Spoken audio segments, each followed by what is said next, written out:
La oposición es la suerte que le toca a todos aquellos a quienes emplea Dios para que prediquen verdades aplicables, especialmente a su época. Había una verdad presente o de actualidad en los días de Lutero, una verdad que en aquel tiempo revestía especial importancia.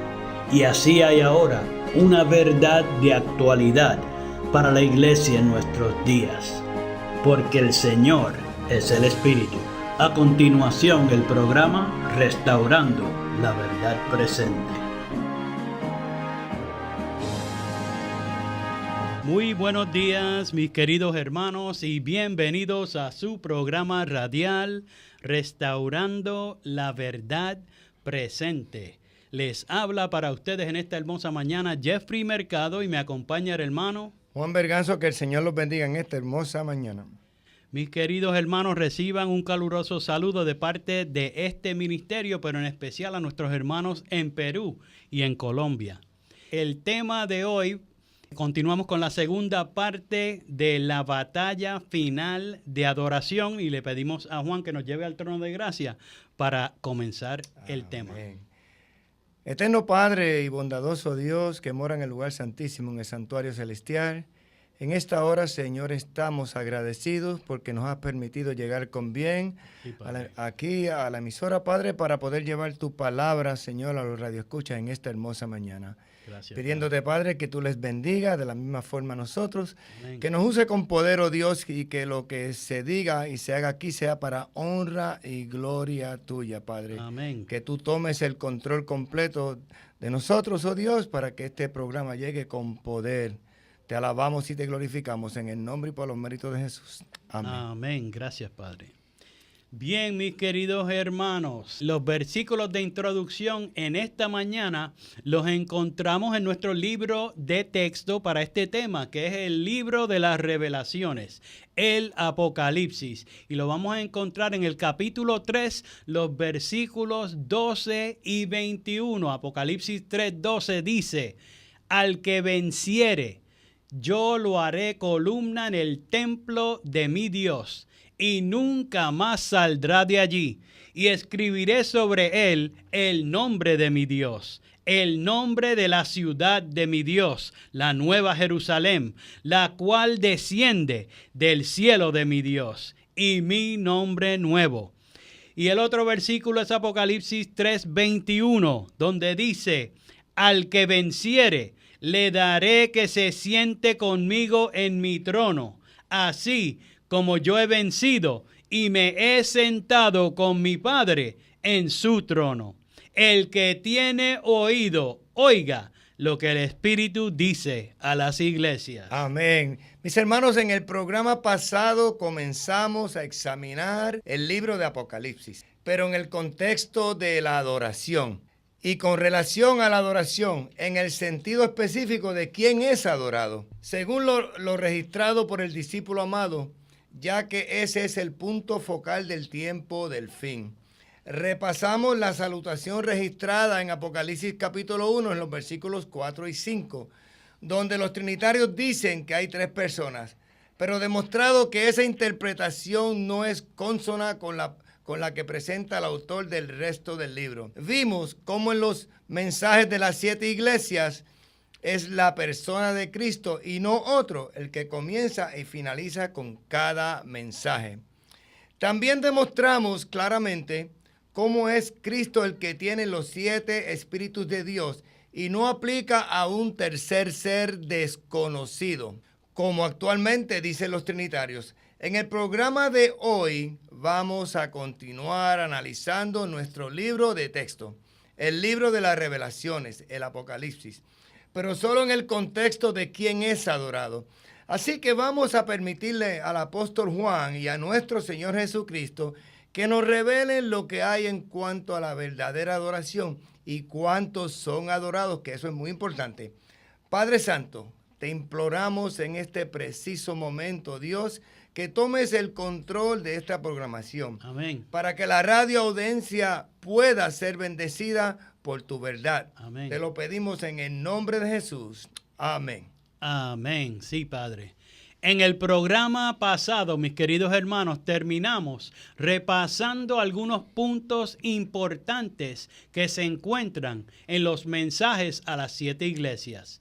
Pues hoy vamos a comenzar desde allí, de donde nos quedamos. Cuando examinamos los mensajes a las 7 iglesias, encontramos cierto número de reprensiones y de felicitaciones, dependiendo del caso de cada iglesia en particular.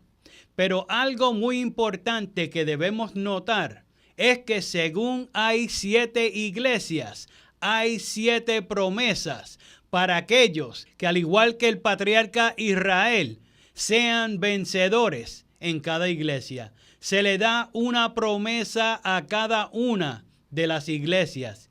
Y ese en sí es un estudio muy interesante. Pero entre esas 7 promesas hay una de ellas en particular que vamos a repasar, porque tiene unos detalles muy importantes. Se encuentra en uno de los versículos de introducción que leímos hace unos segundos, que compartimos en esta mañana. El de Apocalipsis capítulo 3, el versículo 12, donde Cristo dice: al que venciere, yo le haré columna en el templo de mi Dios y nunca más saldrá de allí, y escribiré sobre él el nombre de mi Dios, el nombre de la ciudad de mi Dios, la nueva Jerusalén, la cual desciende del cielo de mi Dios, y mi nombre nuevo. De acuerdo a este versículo, ¿cuántos nombres escribe Jesús sobre cada vencedor? Y este es un detalle, mis queridos hermanos, que es muy importante. Así es. Pues, mis queridos hermanos, son 3. Cristo dice: escribe el nombre de mi Dios, que es 1, y el nombre de la ciudad de mi Dios, la nueva Jerusalén, son 2, y mi nombre nuevo, son 3. Ahora, les pregunto, ¿acaso eso es una Trinidad? Pues algunos, por mera desesperación, por falta de evidencia bíblica, podrán decir que sí. Precisamente por eso es que estamos examinando este versículo, porque siempre menciona a Dios el Padre y sabemos quién es. Está Cristo, el locutor del mensaje, pero cuando vamos al tercer nombre, nos encontramos que es el nombre de la santa ciudad de Dios, la nueva Jerusalén. Como pueden ver, no es el nombre de algún otro ser. Este sería el tiempo oportuno, si hubiera realmente una Trinidad, para revelarla en el libro de Apocalipsis. Aquí solo aparece el nombre del Padre y del Hijo y la nueva Jerusalén. Ahora, ¿qué significa eso? Esto, mis queridos hermanos, no es otra cosa que las credenciales del cielo en el creyente. Esto certifica que es un adorador de Dios a través del Hijo. Amén. Y esto también indica que su eterno hogar es la nueva Jerusalén. En otras palabras, esa es la ciudadanía celestial. Esa es la que nosotros queremos buscar, mis queridos hermanos. Esa es la que tú necesitas. Como cuando vamos a salir del país y tenemos que llevar nuestro pasaporte. El pasaporte contiene nuestra identidad y el nombre del país a cual pertenecemos. Lo importante de este versículo es que demuestra que la Trinidad es una falsa doctrina, la cual fue introducida por la Iglesia romana. Este versículo no revela para nada una Trinidad. Al contrario, revela la verdad del Padre y del Hijo, la verdad no trinitaria.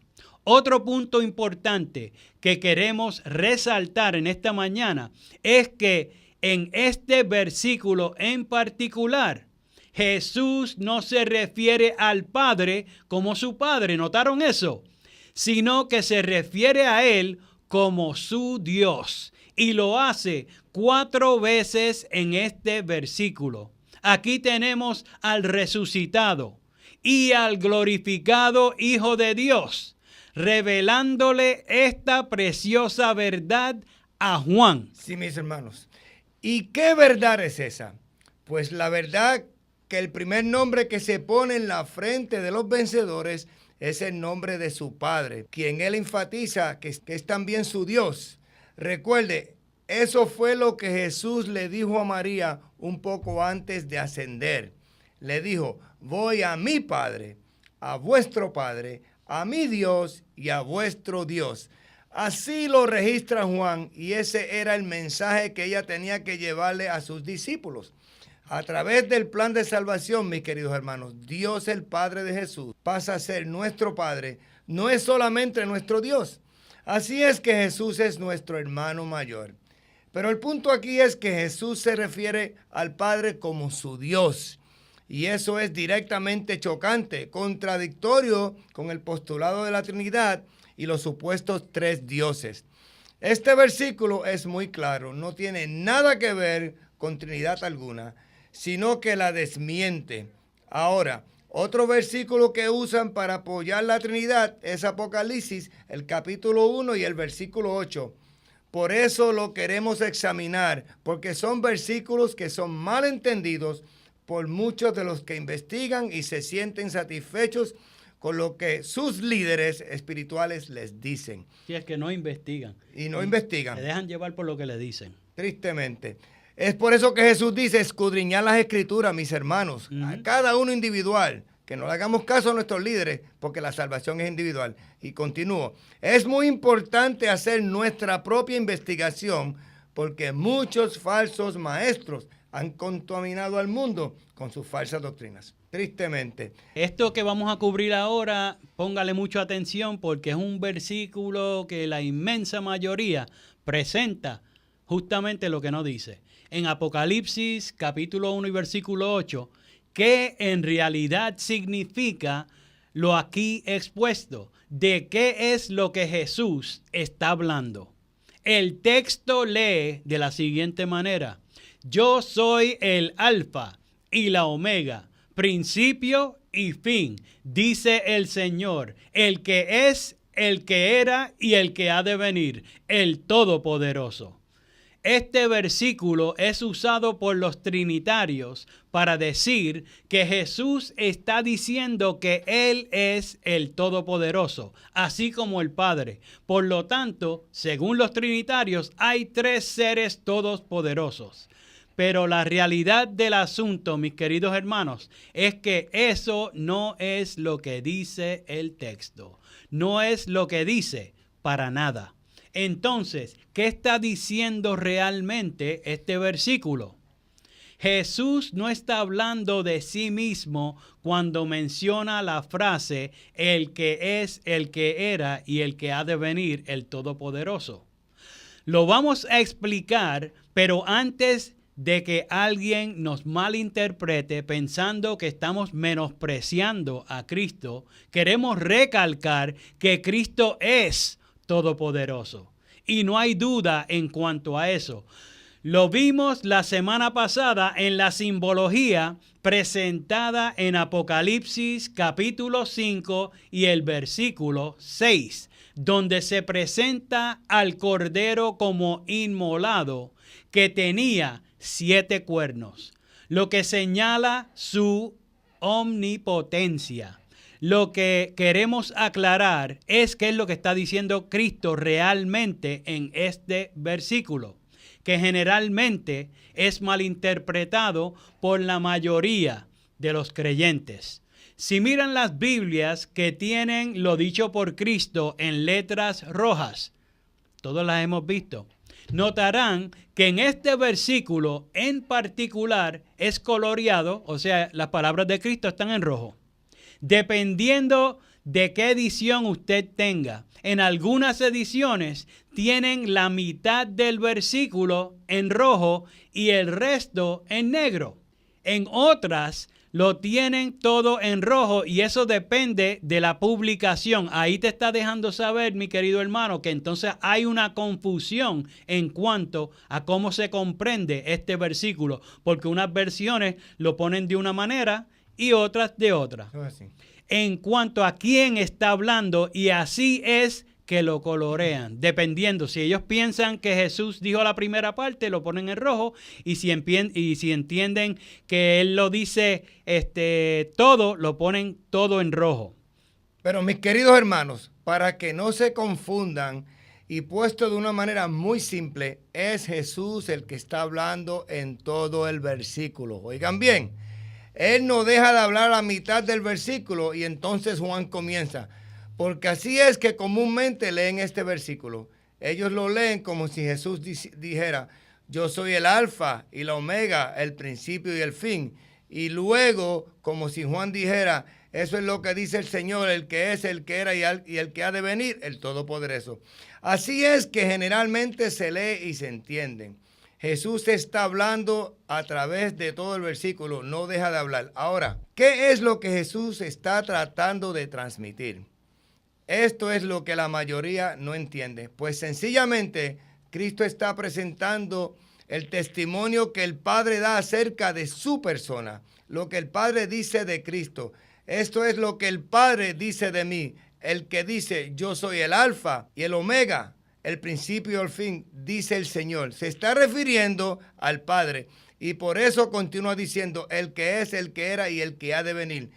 Clara referencia al Eterno, el Todopoderoso. Lo que él está diciendo es esto. Juan, la autoridad para que yo te revele todo esto, la autoridad para yo ser el alfa y la omega, el principio y el fin, no proviene de otro, sino de mi Padre. El que es, el que era y el que ha de venir, el Todopoderoso. ¿Lo captaron? ¿Lo logramos entender? Pues para estar seguros de que lo entendieron, lo vamos a presentar nuevamente de otro aspecto. Vamos a tratar de explicar esto en una manera que lo pueda entender hasta un niño de 5 años. Miren, Jesús habla a través de todo el versículo. No deja de hablar. Cristo le está diciendo a Juan quién es Él. Pero esto es lo que tienen que entender. Cristo no lo está haciendo de su propio testimonio, sino que es el Padre el que dice esto de Cristo. Eso es lo que tienen que entender. Que el que está diciendo que Cristo es el alfa y la omega, el que está dando ese testimonio es el Padre. El Padre es el que dice que Cristo es el alfa y la omega. Nadie lo puede contradecir. Y le está diciendo a Juan que la autoridad por Cristo, ser el que es, el alfa y la omega, el principio y el fin, lo dice o testifica su Padre, el que es, el que era y el que ha de venir, el Todopoderoso. De acuerdo a mi Padre, yo soy el que estoy autorizado para revelarte estas cosas. Nadie más lo puede hacer. Porque si analizan esa frase en el libro de Apocalipsis, ¿qué frase? La que dice el que es y el que era y el que ha de venir. Se van a dar cuenta o van a encontrar que siempre se refiere a Dios el Padre. Amén. Así que la autoridad es Dios el Padre. Y eso es lo que se presenta desde el principio del libro. Es la revelación de Jesucristo, pero como allí decía claramente que le había sido dada por Dios. Se la dio para mostrarle a sus siervos las cosas que iban a suceder. Por lo tanto, la fuente del libro de Apocalipsis es quien realmente es Dios el Padre, la fuente de todo. Alabado sea su santo nombre. Amén. De acuerdo al Padre, su Hijo es el alfa y la omega, el principio y el fin. No hay otro. Pasemos ahora a una escena de adoración muy conocida, la registrada en Apocalipsis capítulo 4 y versículo 8. Es otro versículo que usan los trinitarios para mostrar que son tres. Y dice así, pongan mucha atención. Y los 4 seres vivientes tenían cada uno 6 alas. Y alrededor y por dentro estaban llenos de ojos. No cesaban día y noche de decir, Santo, Santo, Santo es el Señor Dios Todopoderoso, el que era, el que es y el que ha de venir. ¿Cuántas veces se repite santo ahí? Pues 3 veces, mis queridos hermanos. Ahora, los trinitarios dicen que la razón por que aquí los 4 seres vivientes repiten santo, santo, santo, es porque están adorando a la Trinidad, ¿verdad? ¿Han escuchado eso antes? Se escucha a teólogos decir eso y hasta famosos pastores y doctores de la ley. Y lo más tremendo de esto es que la gente se lo cree, aunque no puede entender cómo llegan a esa conclusión, excepto que estén tan faltos de evidencia que empiecen a inventar cosas para mostrar lo que realmente allí no está. Como la Escritura los ha dejado sin apoyo, se ven obligados a decir que en Apocalipsis, cuando se dice santo, santo, santo, se expresan de esa manera porque están adorando a 3. Pero si somos sinceros, tenemos que admitir que esto es ridículo y no hace sentido. ¿Por qué los 4 seres vivientes dicen santo, santo, santo? ¿Por qué repiten santo 3 veces? Pues mis queridos hermanos, la respuesta está delante de todos en el mismo versículo. Lo que el texto dice, que se están dirigiendo a Dios, al omnipotente, al eterno. ¿Y cómo? ¿Cómo sabemos eso? Porque eso es lo que el versículo dice, pero en otras palabras. ¿Quién es la persona que está sentado en el trono? El Padre. Y en un momento lo veremos. Pero noten un atributo de Dios que es expresado aquí. Es que Dios es un Dios eterno. Él es el Dios del pasado. Él es el Dios del presente y es el Dios del futuro. El Todopoderoso, quien es loado aquí con la frase santo, santo, santo, es porque Él es el que era, el que es y el que ha de venir. Por eso es 3 veces santo. Alabado sea su nombre. Amén. Mis queridos hermanos, esto es bien importante que nosotros lo podamos entender para que no nos vayan a sacar de nuestro camino, nos vayan a descarriar. Ahora, cuando aquí dice el que ha de venir, muchos quedan confundidos porque sinceramente piensan que se refiere a Cristo y a su segunda venida. No comprenden que la frase completa, el que era, el que es y el que ha de venir, es una descripción de la eternidad de Dios. Sí, mis hermanos. Todo lo que tenemos que hacer es seguir los versículos que siguen para asegurarnos que ese es el caso. Y lo que encontramos es que se están dirigiendo a un solo ser. El versículo lo dice claramente, pero el contexto lo confirma. En Apocalipsis capítulo 4, versículos 9 al 11 dice: y siempre que aquellos seres vivientes dan gloria y honra y acción de gracias al que está sentado en el trono, ¿recuerdan? Al que vive por los siglos de los siglos. ¿De cuántos está hablando? Pues solo de uno. Versículo 10. Los 24 ancianos se postran delante del que está sentado en el trono, vuelve a recalcar, y adoran al que vive por los siglos de los siglos, nuevamente haciendo mención de su eternidad. Continúa el versículo diciendo, y echan sus coronas delante del trono diciendo, versículo 11, Señor, digno eres de recibir la gloria, la honra y el poder, porque tú creaste todas las cosas y por tu voluntad existen y fueron creadas. Amén. Solamente un ser está recibiendo aquí adoración. Y la razón de esta adoración a Dios el Padre no es solo porque Él es el Dios eterno, sino porque Él es la fuente de toda la creación. Eso es lo que dice el versículo 11, porque Él creó todas las cosas y lo adoran diciendo, Santo, Santo, Santo. Alabado sea Dios. Amén. En Apocalipsis 4:8 le dicen Señor Dios Todopoderoso, el que era, el que es y el que ha de venir. Es claro que es el Padre. Es la única referencia, es el que es adorado. Y no hay un indicio de que haya otro incluido. En este versículo en particular, donde están adorando, aquí no hay Trinidad. Tendrían que buscar en otro lado para encontrar esa ilusiva evidencia. La próxima escena de adoración se encuentra en el capítulo que le sigue. Y esto es importante porque introduce otro componente que también queremos ver. Y esto se encuentra en Apocalipsis capítulo 5, los versículos 13 y 14. Y vemos otra escena de adoración y dice lo siguiente, mis hermanos, escuchen bien. Y a todo lo creado que está en el cielo y sobre la tierra y en el mar, y a todas las cosas que en ellos hay, oí decir, al que está sentado en el trono y al Cordero, sea la alabanza, la honra, la gloria y el poder por los siglos de los siglos. Amén. Versículo 14. Los 4 seres vivientes decían amén. Y los 24 ancianos se postraron sobre sus rostros y adoraron al que vive por los siglos de los siglos.